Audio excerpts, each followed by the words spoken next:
औज़ुबिल्लाहि मिनश्शैतानिर्रजीम बिस्मिल्लाहिर्रहमानिर्रहीम अस्सलामु अलैकुम व रहमतुल्लाहि व बरकातुहू। शहनशीन पर तशरीफ़ फरमा हज़रत मौलाना उमरैन साहब, उमरैन रहमानी साहब, secretary all India Muslim personal law board, इस जलसे के कन्वीनर रफ़ीउद्दीन अशरफी साहब, शहनशीन तशरीफ़ फरमा मौलाना महफूज़ुर रहमान साहब, आज के इस जलसे के एहतजाजी जलसे के तमाम अराकीन, इस्तक़बालिया कमेटी के अराकीन, मोअज़्ज़िज़ हाज़रीन इकराम, अज़ीज़ान मिल्लत इस्लामिया, आपका बेहद शुक्रगुज़ार हूँ कि आपने अपना कीमती वक्त निकाल कर आज all India Muslim personal law board की जानिब से वक्फ़ क़ानून के ख़िलाफ़ जो एहतजाजी मुहिम का आगाज़ किया गया है, आज परभनी शहर में एक मरकज़ी जलसे आम उस वक्फ़ क़ानून के ख़िलाफ़ मुनक़्क़द किया जा रहा है। अज़ीज़ान मिल्लत इस्लामिया, आप जानते हैं कि पूरे वतन अज़ीज़ में लोग बड़े गमगीन भी हैं कि जो कश्मीर पहलगाम में जो पाकिस्तान से आए हुए दहशतगर्दों ने वहाँ पर जो मासूम हिंदुस्तानियों का क़त्ल किया, जिसकी वजह से हम देखते हैं कि 27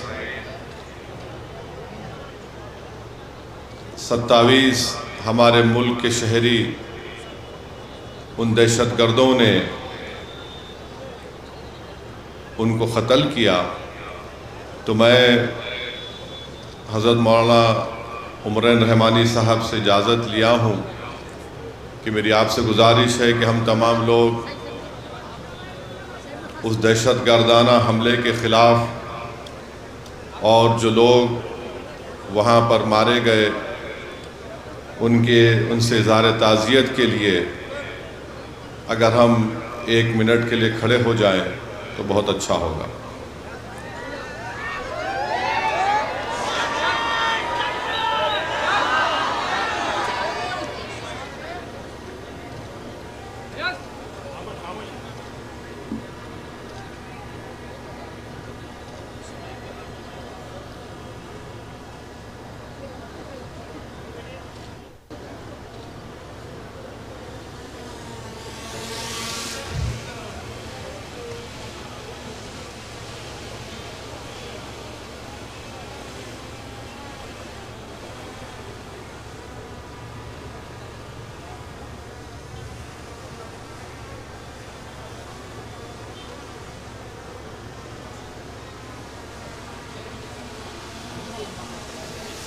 शुक्रिया बहुत बहुत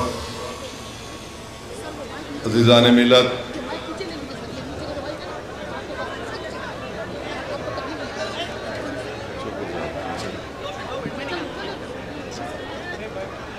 ये बांध में लगाए ना, इसलिए प्रॉब्लम है।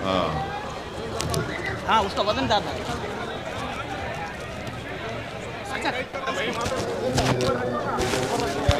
हमारा को ऊपर स्टेज पर दोनों पिस्टल पर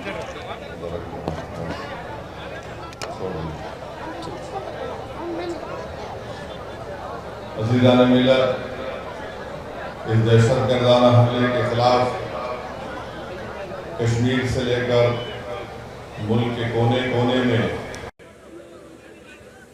हर शख्स ने अपने तरीक़े से इसकी मज़म्मत की और अपने तरीक़े से इज़हार ताज़ियत भी पेश किया। कश्मीर की जामा मस्जिद में मीर वारिस ने, हज़रत मौलाना मीर वारिस ने भी जुमे के खुतबे से पहले मस्जिद के अंदर उस दहशतगर्दाना हमले के खिलाफ इज़हार ताज़ियत को पेश किया। मैं ये बात यहाँ पर ये रखना ज़रूरी समझता हूँ कि हम ये देख रहे हैं, बल्कि बरसों से देख रहे हैं कि पाकिस्तान से ट्रेंड याफ्ता दहशतगर्द हमारे वतन अजीज में आकर यहाँ पर दहशतगर्दी करते हैं और कई मासूम लोग अपनी जानें उसमें गंवा चुके हैं। पुलवामा हमने देखा, उरी हमने देखा, पठानकोट हमने देखा, पिछले साल जुलाई में वैष्णो देवी के करीब एक मुकाम पर 7 टूरिस्ट सैयाह को मार दिया गया। ये बड़ा ही अफसोसनाक वाकया है कि दहशतगर्द आकर खवातीन और बच्चों को अलग करते हैं, मर्द लोगों को अलग करते हैं, उनसे उनका मजहब पूछकर, और अगर वो मुसलमान नहीं है तो उनको गोली मार दिए। यहाँ पर उलमाए किराम तशरीफ फरमा है, वो मुझसे बेहतर और मुझसे मौसर तरीके से आपको समझा सकेंगे कि दीन इस्लाम में कितना बड़ा गुनाह है किसी को कत्ल करना, मगर इस तरह से हरकत करना और फिर गोली मारकर उनकी तस्वीर निकालना, सेल्फी निकालना, यकीनन ये लोग इंसान कहलाने के लायक नहीं है। हम जितनी भी इसकी मजम्मत करें वो कम है। बल्कि मैं अपनी पार्टी की जानिब से जब मरकजी हुकूमत ने आल पार्टी मीटिंग बुलाई, मैंने उस आल पार्टी मीटिंग में इस बात को रखा कि अक़वाम मुत्तहिदा के सिक्योरिटी काउंसिल का रेजोल्यूशन है जो 9/11 के बाद सिक्योरिटी काउंसिल ने उसको अपनाया था, जिसमें 4 निकात दिए गए। तमाम ममालिक से कहा गया कि दहशतगर्दों को पनाह नहीं देंगे, उनको पैसों से मदद नहीं करेंगे, उनकी ट्रेनिंग नहीं करेंगे। मगर बरसों से पाकिस्तान अपने मुल्क में दहशतगर्दों को ट्रेनिंग देता है भारत के खिलाफ। फिर अक़वाम मुत्तहिदा का आर्टिकल 51 है जो इस बात की इजाज़त देता है किसी एक मुल्क को वो सेल्फ डिफेंस में अपने मुल्क के तहफ़्फ़ुज़ के लिए दूसरे मुल्क पर वो अपनी मिलिट्री कार्रवाई कर सके। मैंने उसका भी हवाला दिया। और ये आर्टिकल 51 सिर्फ मुल्क के खिलाफ नहीं, बल्कि जिस मुल्क उस अपने मुल्क में दहशतगर्दों को पनाह देता है, जिसको अंग्रेजी में नॉन स्टेट एक्टर कहते हैं, ये एलईटी पाकिस्तान की हुकूमत की ISI की एक नाजायज औलाद है। और फिर आप ये भी जानते हैं कि हमारे भारत के संविधान में आर्टिकल 355 है जो इस बात को कहता है कि मरकजी हुकूमत की जिम्मेदारी है कि किसी रियासत में अगर बाहर से हमला होता तो उसको रोके। और बैनुल-अक़वामी कानून हमको इस बात की इजाज़त देता है कि हम पाकिस्तान की एयरफोर्स, पाकिस्तान की नेवी का ब्लॉकेट करें, और करना भी चाहिए। हमको इस बात की इजाज़त देता है कि हम इंटरनेट का उनका उसको जैम करें, हैकिंग कराएं हमारे एथिकल हैकर्स के साथ जो इस मुल्क में बड़े पैमाने पर हैं।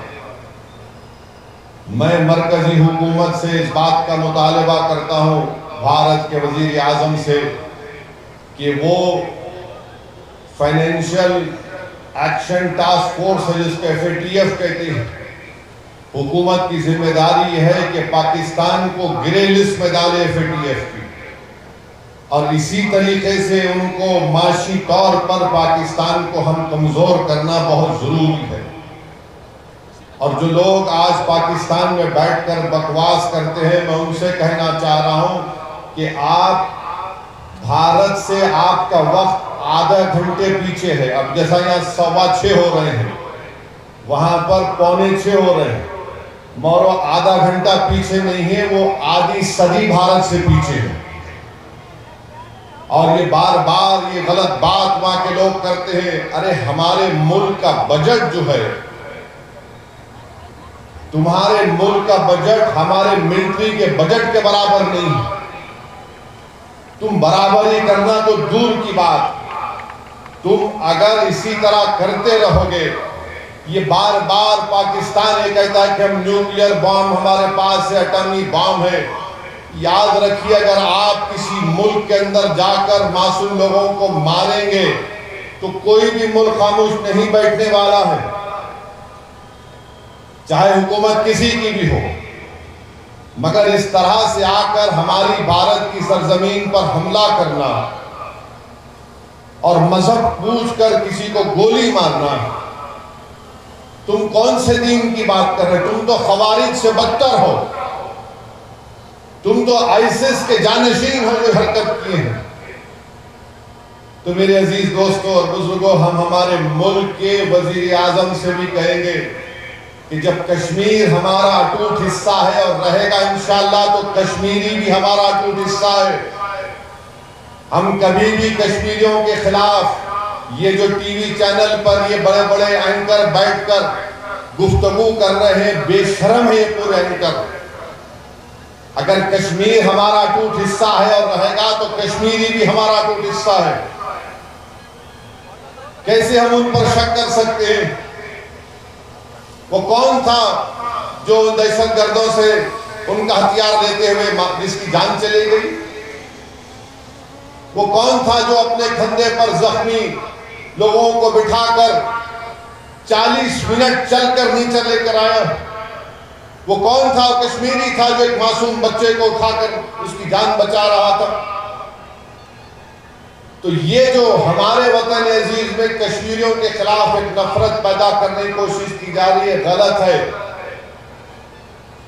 ऐसे नाजुक वक्त पे भारत को एक होकर जो पड़ोसी दुश्मन है उसके खिलाफ अगर जवाब देना है तो हमको मुत्तहिद रहना पड़ेगा। पाकिस्तान यही चाहता है, आईएसआई यही चाहती है, एलईटी यही चाहता है कि इस मुल्क में हिंदू और मुसलमानों में और इख्तलाफात बढ़े। तो जो टीवी चैनल पर बैठकर अपने टीआरपी रेटिंग के लिए गंदगी बक रहे हैं, मैं तुमसे कह रहा हूं, कम से कम थोड़े दिन तो ठहर जाओ, थोड़े दिन तो ठहर जाओ। तुम तो साल के 12 महीने रोज तुम बकवास बकते हो, मगर ये वक्त नहीं है। इस वक्त पर मुल्क को मुत्तहिद रहना है। और हम मरकजी हुकूमत से भी कहते हैं कि आपको जो कार्रवाई मुनासिब समझते हैं कार्रवाई करिए। और ये टीवी चैनल पर बैठकर एंकर बोल रहे ये करना चाहिए, वो करना चाहिए, महाशय और मोहतरमाओं से कह रहा हूं, वो आप नहीं करेंगे। आप तो स्टूडियो के एयर कंडीशन कमरे में बैठकर ज्ञान दे रहे हैं। अगर आपके बाजू एक पटाखा फूटा तो नहीं मालूम क्या का आपका फट जाएगा जिस्म का। तो आप ज्ञान मत दीजिए। जो कार्रवाई मुनासिब समझती हमारी हुकूमत, हम उसकी तारीफ करते हैं। और हुकूमत को भी ये सोचना चाहिए कि कश्मीरियों के खिलाफ जो नफरत पैदा की जा रही है वो मुल्क के मुफाद में नहीं है। कश्मीरियों को, हमको उनके दिल को और उनसे करीब होना। हम मुल्क के हुक्मरानों से कह रहे हैं कि तुम्हारी डिटरेंस पॉलिसी पर तुम गौर कर लो। आपने सर्जिकल स्ट्राइक किया, हमने तायीद की। आपने बालाकोट किया, हमने तायीद की। आपने नोटबंदी की, कहा कि दहशतगर्दी खत्म हो जाएगी, मगर पड़ोसी मुल्क से लोग आ रहे हैं। तुम्हारी डिटरेंस पॉलिसी को देख लो। और अगर आपको मौसर कार्रवाई आप जो मुनासिब समझते हैं करिए। पूरी अपोजिशन पार्टीज ने कहा कि करो, मगर ऐसी कार्रवाई करो कि दोबारा किसी भारतीय की जान ना जाए। कोई दहशतगर्द आकर यहां पर हमला ना करे। आप एक मौसर कार्रवाई करो। और बार बार मुझे तो मीडिया वाले बोल रहे कि पाकिस्तान के वो ऐसा बोले, वो ऐसा बोले। मेरे भाई, मुल्क बहुत बड़ा है, मैंने आपसे कहा कि पाकिस्तान हमसे आधी सदी पीछे है, तुम कुछ नहीं बना सकते वहां पर, ना तुम दवा बना सकते, ना तुम वहां पर टायर बना सकते, और तुम बड़ी बड़ी बातें करते हो। और तुम्हारा ही वजीर दिफा कह दिया कि मगरबी ताकतों के गंदे खेल का हम हिस्सा बने।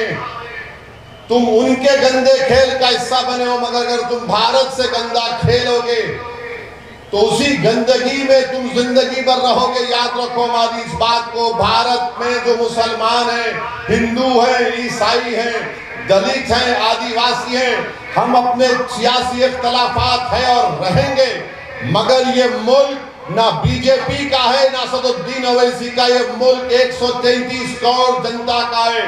और अगर कोई इस मुल्क के खिलाफ इस तरह के दहशतगर्दी करेगा तो मुल्क एक शीशा पिलाई हुई दीवार की तरह पहले भी खड़ा था और आज भी खड़ा है। तुम हमारे इत्तेहाद को तोड़ नहीं सकते। हमारे बुजुर्गों ने 47 में जिना के पैगाम को अपनी जूती पर रखकर उसको ठुकरा दिया था। तुम्हारा 2 नेशन की थियरी नाकाम साबित हुई। तुम्हारे पास गड़बड़ है, बलूचिस्तान में गड़बड़ है, तुम्हारे पास टीटीपी का मसला है, तुम उसकी तरफ देख लो, वरना याद रखो बहुत से कार्रवाई हो सकती है और होगी इंशाअल्लाह ताला।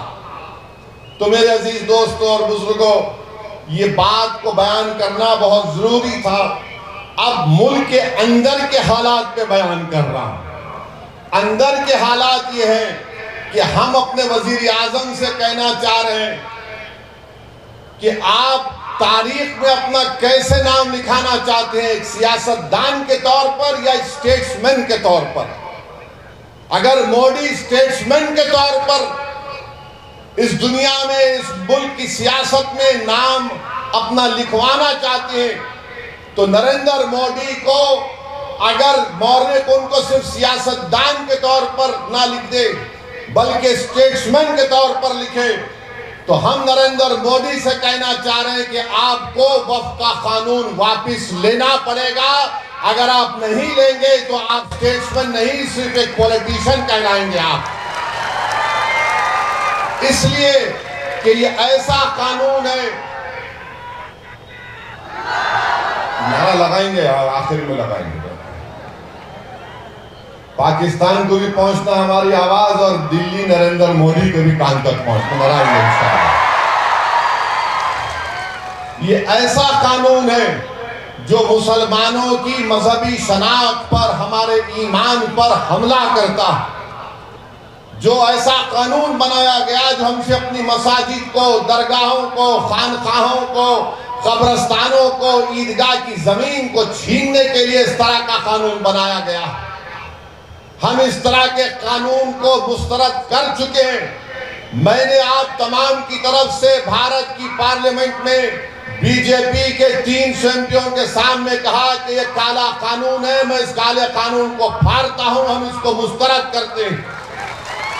और काला कानून इसलिए है कि नरेंद्र मोदी ने कानून इसलिए बनाया ताकि मुंबई में जो भारत का सबसे दौलतमंद आदमी है, जिसने एक यतीम खाने पर जो वक्फ है, आगा खानी यतीम खाने पर इस दुनिया के दौलतमंद आदमी ने अपना महल वहां पर तामीर कराया।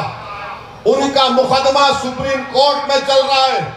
तो नरेंद्र मोदी ने अपने यार को फायदा पहुंचाने के लिए इस कानून में सेक्शन 2C को ला लिया और कहा कि कानून बनने से पहले जो ट्रस्ट होगा और इस कानून के बाद जो ट्रस्ट होगा वो वक्फ नहीं होगा, क्योंकि उस दौलतमंद आदमी ने आगा खानी वक्फ ट्रस्ट से जमीन को 22 करोड़ में खरीदा।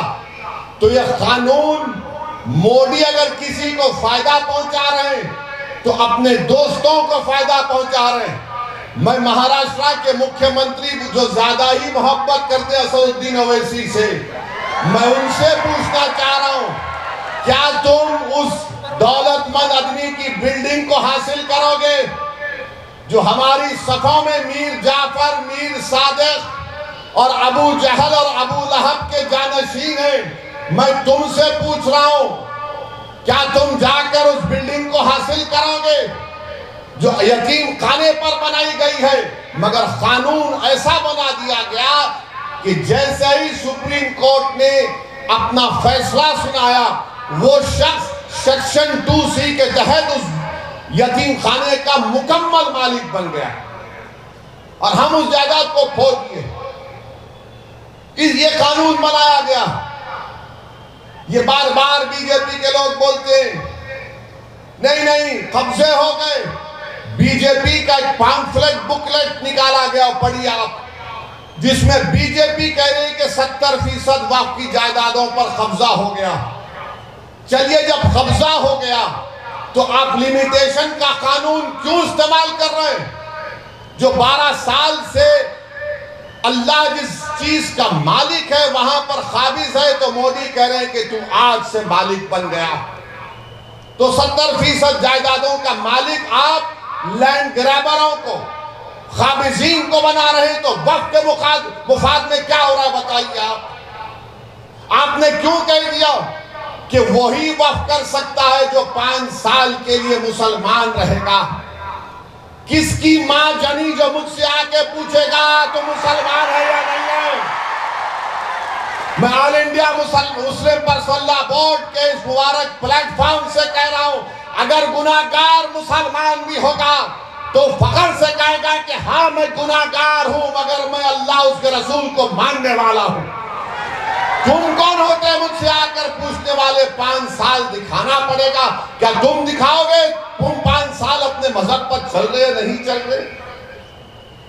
ये कानून में जो प्रोविजन बनाया गया 5 साल का, ये सिर्फ इस्लाम को कबूल करने वालों के लिए नहीं है। अगर आप में से कल कोई जायदाद वक्फ को देना चाहता है तो कलेक्टर साहब बोलेंगे तुम 5 साल से इस्लाम पे चल रहे नहीं चल रहे। अब ये और बात है कि कलेक्टर साहब को दीन इस्लाम के अहकामात के बारे में कुछ नहीं मालूम होगा। क्या कलेक्टर साहब ये तय करेंगे कि दाढ़ी मोदी के बराबर होनी चाहिए या ओवैसी के बराबर होनी चाहिए कि प्रैक्टिसिंग मुसलमान है? अच्छा, अगर कोई हमारी बेटी या हमारी बहन या हमारी कोई खातून देना चाह रही तो कौन डिसाइड करेगा? कौन जाकर देखेगा क्या वो पर्दा नशीन है या वो हिजाब पहनती है नहीं पहनती है? तुम कौन हो भाई?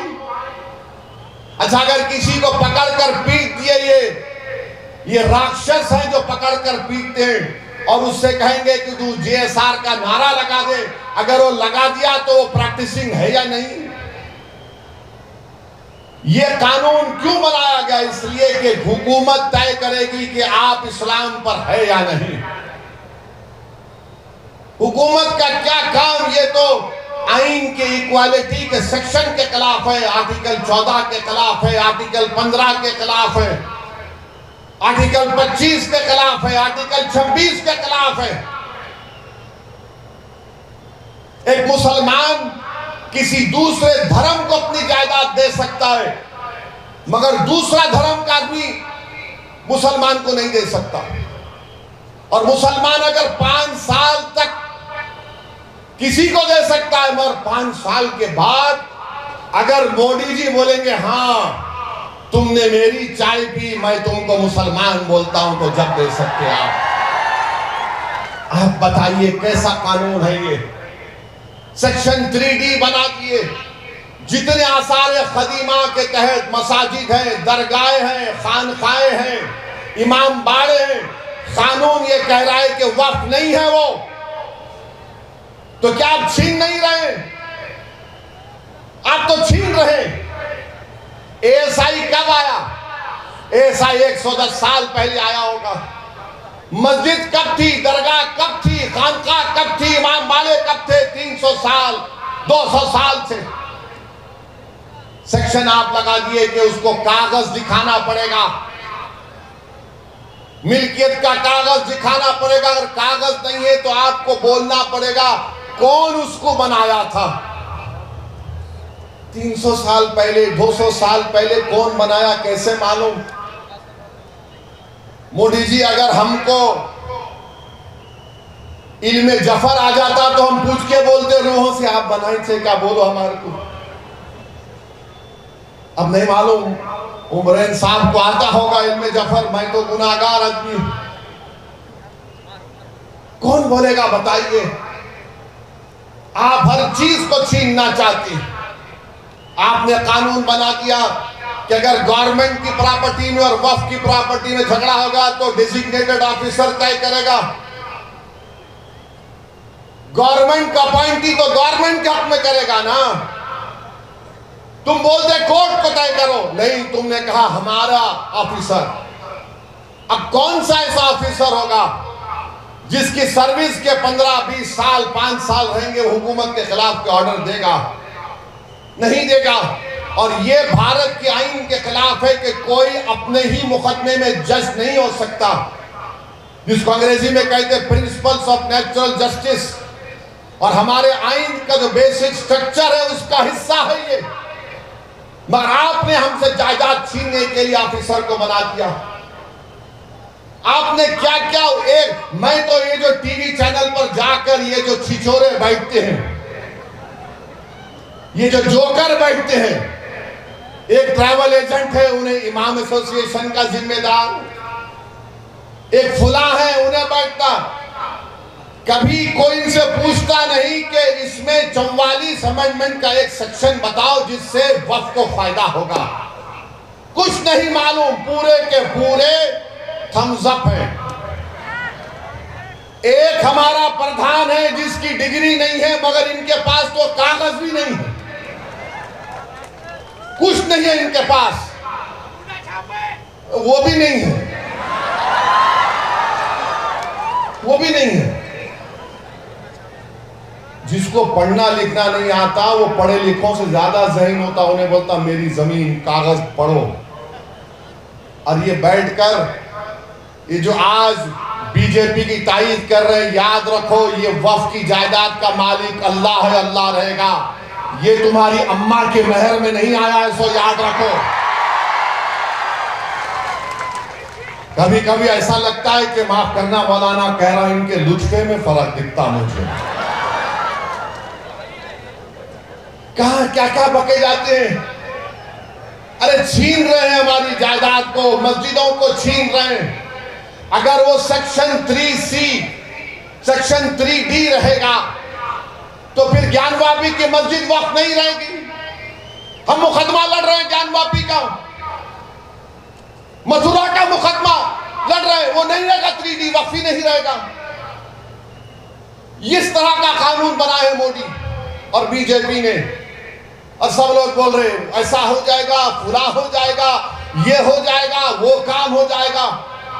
आप बीजेपी के लीडरों से सुनो, नहीं नहीं अब तो बस गरीब मुसलमानों का कल्याण ही कल्याण है। हैदराबाद में, मेरे हैदराबाद के हल्के में एक इलाका है फतेह दरवाजा कहते हैं, वहां पर एक शख्स ने अखबार में इश्तिहार दिया जिसके सर पे बाल नहीं है, गंजे नहीं है, फुला तारीख को आ जाओ मैं दवा लगा तो बाल उग जाएंगे।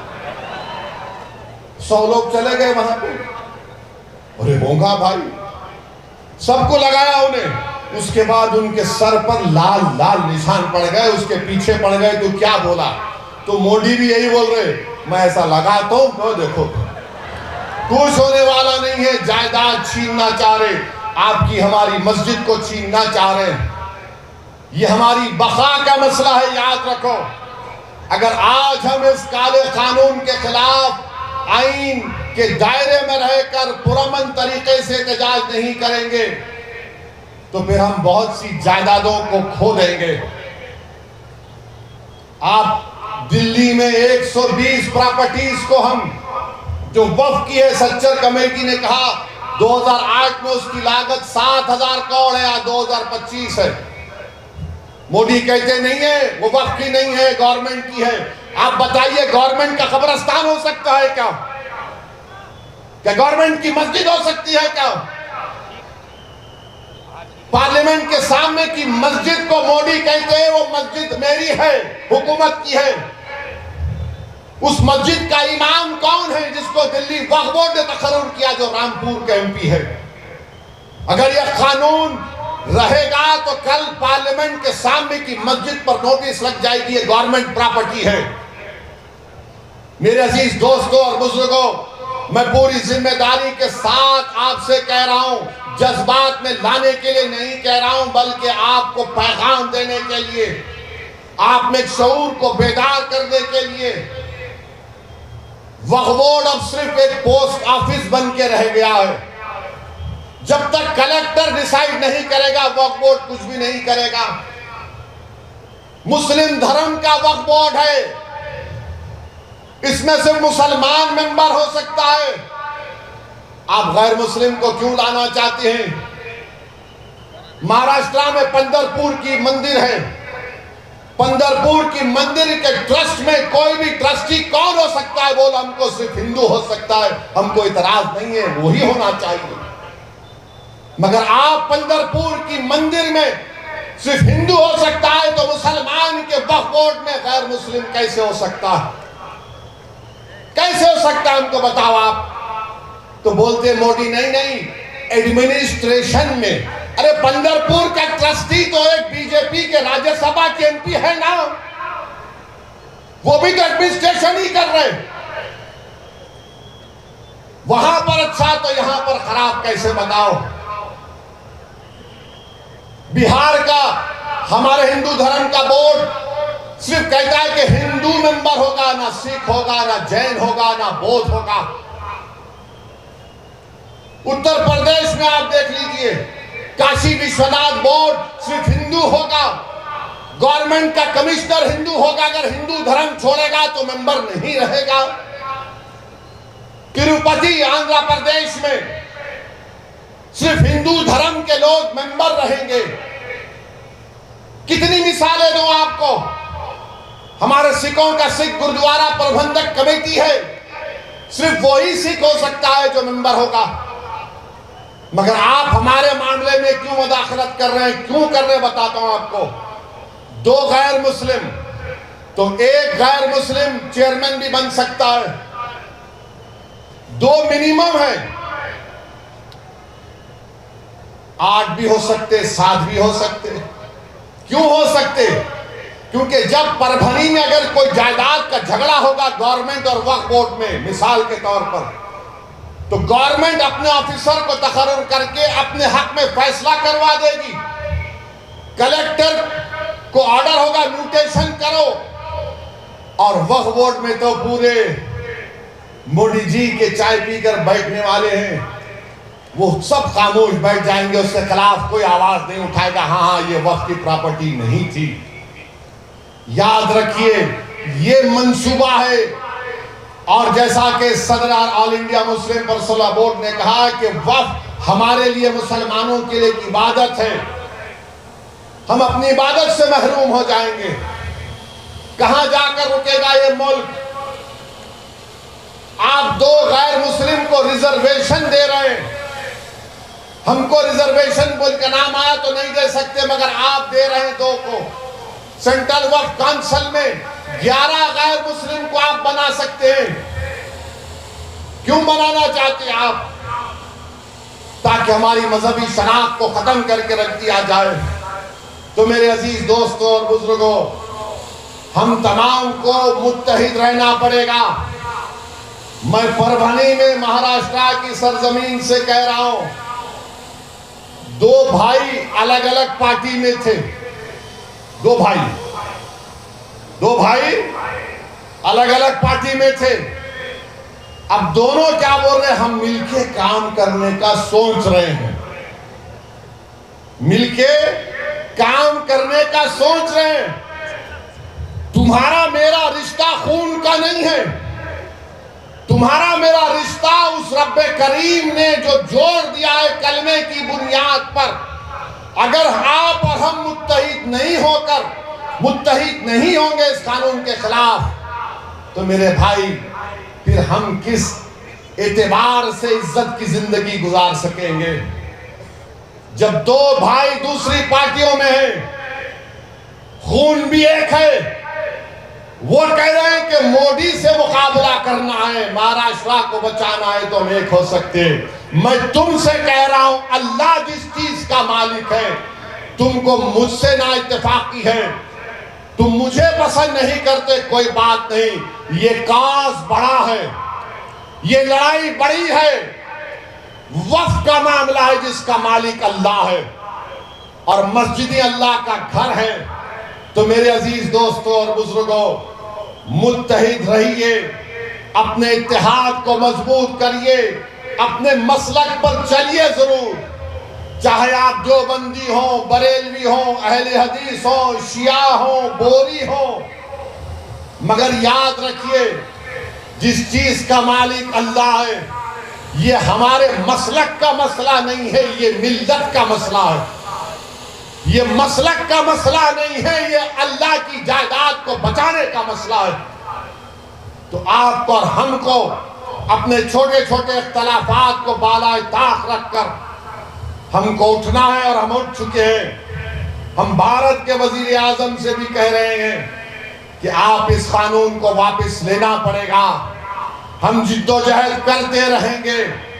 जिस तरह हमारे किसान भाइयों ने अपनी इत्तेहाद की ताकत पर नरेंद्र मोदी की हुकूमत को उस काले कानून को वापस लेना पड़ा, इंशाअल्लाह ताला मुझे यकीन है कि अल्लाह सुब्हानाहु ताला फजल और करम करेगा और अल्लाह हमको कामयाब और कामरान करेगा और ये कानून को हुकूमत वक्त को वापस लेना पड़ेगा इंशाअल्लाह ताला।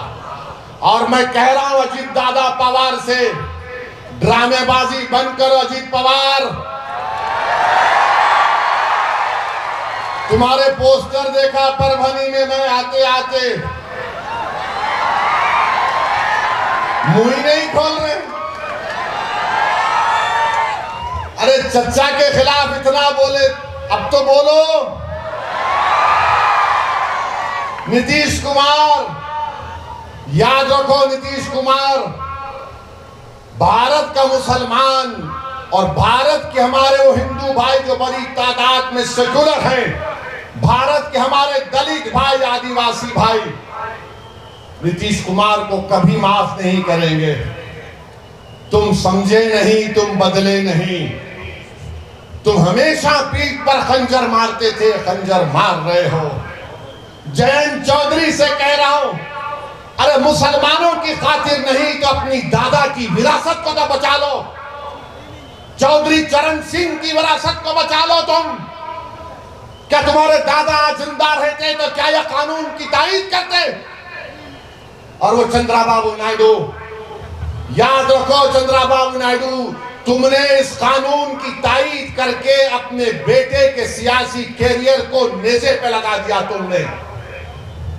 तुमने तायीद, अगर तुम तायीद नहीं करते, अगर अजीत पवार, नीतीश कुमार, चंद्राबाबू नायडू, जयंत चौधरी और चिराग पासवान, रामविलास पासवान के बेटे क्या कर रहे हैं लोग, याद रखो नुकसान आपका होगा। इस मुल्क में इख्तिदार किसी के पास हमेशा नहीं रहेगा। इख्तिदार अल्लाह की तरफ से दिया जाता है, लिया भी जाता है। तो मेरे अजीज दोस्तों और बुजुर्गों, मेरी आप तमाम से गुजारिश है कि मुत्तहिद रहिए। और 30 तारीख को बत्ती गुल, 30 तारीख के दिन बत्ती गुल का प्रोग्राम है। लाइट बंद करेंगे ना मेरे भाई, लाइट बंद करेंगे ना? 10 मिनट के लिए लाइट बंद करना है और ये सोच के बंद करना कि मैं 10 मिनट के लिए बंद कर रहा हूं। जो इसकी तायीद करे हमेशा के लिए उनकी लाइट बंद और होगी इंशाअल्लाह ताला। कि आप तमाम मुस्लिम पर्सनल लॉ बोर्ड के एहतजाजी प्रोग्राम की तायीद करते हैं तो नारा लगाइए मेरे साथ। पहला नारा पाकिस्तान के लिए, नारे तकबीर, नारे तकबीर। अब दूसरा नारा हमारे वजीर आजम के कानों तक पहुंच जाए ताकि वो स्टेट्समैन बने, पॉलिटिशियन ना बने। नारे तकबीर, नहीं दम नहीं, नारे तकबीर, नारे तकबीर। भारत, भारत। अस्सलाम वालेकुम।